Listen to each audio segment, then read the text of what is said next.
उतारे 35 मुस्लिम उम्मीदवार। मुस्लिम उम्मीदवारों के मामले में दूसरे नंबर पर है कांग्रेस, तीसरे स्थान पर टीएमसी। समाजवादी पार्टी ने कितने कैंडिडेट उतारे? मुस्लिम प्रत्याशी उतारने से क्यों कतराती है पार्टियां? भारत में लोकसभा चुनाव की प्रक्रिया जोरों से चल रही है। 7 चरणों में 5 चरण का मतदान संपन्न हो चुका है और 25 मई को 5वें चरण के लिए वोट डाले जाएंगे। इन चुनावों से पहले प्रचार के दौरान कांग्रेस और सपा खुद को मुस्लिमों की रहनुमा बताने का एक भी मौका नहीं छोड़ रही है, लेकिन हकीकत इन सबसे कोसों दूर नजर आ रही है। कैसे, आइए जानते हैं। दरअसल भारत में लगभग 20 करोड़ की आबादी मुसलमानों की है, लेकिन बावजूद इसके यहाँ संसद से लेकर विधानसभा तक इस समुदाय के प्रतिनिधित्व बेहद कम है।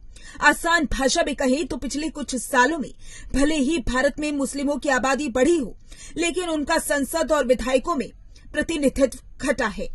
आइए विस्तार से इस रिपोर्ट को समझते हैं कि साल 2019 की तुलना में इस बार कितने मुस्लिम मुख्य दलों में उम्मीदवार हैं। मौजूदा आम चुनाव में भारतीय जनता पार्टी ने एक मुस्लिम उम्मीदवार को मैदान में उतारा है और उसके सहयोगी जदयू ने बिहार में एक और उम्मीदवार खड़ा किया है। इस चुनाव में कांग्रेस, तृणमूल कांग्रेस, समाजवादी पार्टी, आरजेडी, राकांपा और सीपीआई ने 78 मुस्लिम उम्मीदवारों को मैदान में उतारा है, जो कि साल 2019 की तुलना में 37 कम है। पिछले लोकसभा चुनाव यानी कि साल 2019 में विपक्षी पार्टी ने कुल 115 मुस्लिम प्रत्याशी को मैदान में उतारा था। बसपा ने उतारे 35 मुस्लिम उम्मीदवार। बसपा ने इस लोकसभा चुनाव 2024 में 35 मुस्लिम उम्मीदवार मैदान में उतारे हैं, जो विपक्ष की सभी पार्टियों में सबसे ज्यादा है। इन 35 उम्मीदवारों में से आधे से ज्यादा यानी कि 17 उम्मीदवार उत्तर प्रदेश में उतारे गए हैं, लेकिन साल 2019 में बसपा और समाजवादी पार्टी गठबंधन में मैदान में उतरी थी। इस चुनाव में बसपा ने 39 मुस्लिम उम्मीदवारों को मैदान में उतारा था। मुस्लिम उम्मीदवारों के मामले में दूसरे नंबर पर है कांग्रेस। मौजूदा लोकसभा चुनावों में बसपा के बाद कांग्रेस ने सबसे ज्यादा यानी कि 19 मुस्लिम उम्मीदवारों को मैदान में उतारा है। तो वहीं इन प्रत्याशियों की संख्या की तुलना साल 2019 के प्रत्याशियों से की जाए तो ये काफी कम है। दरअसल कांग्रेस ने पिछले लोकसभा चुनाव में कुल 34 मुस्लिम उम्मीदवारों को मैदान में उतारा था। वहीं साल 2014 में भी कांग्रेस ने लगभग इतनी ही संख्या में 31 मुस्लिम उम्मीदवार मैदान में उतारे थे। तीसरे स्थान पर टीएमसी। इस बार चुनावी मैदान में टीएमसी ने तीसरे सबसे ज्यादा यानी 6 मुस्लिम उम्मीदवार मैदान में उतारे हैं। टीएमसी के मुस्लिम उम्मीदवारों की तुलना साल 2019 के लोकसभा चुनाव से की जाए तो पिछले चुनाव में पार्टी ने 13 मुस्लिम उम्मीदवारों को मैदान में उतारा था।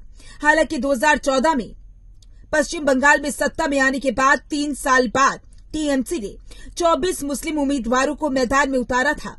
अब जानते हैं कि समाजवादी पार्टी ने कितने कैंडिडेट उतारे।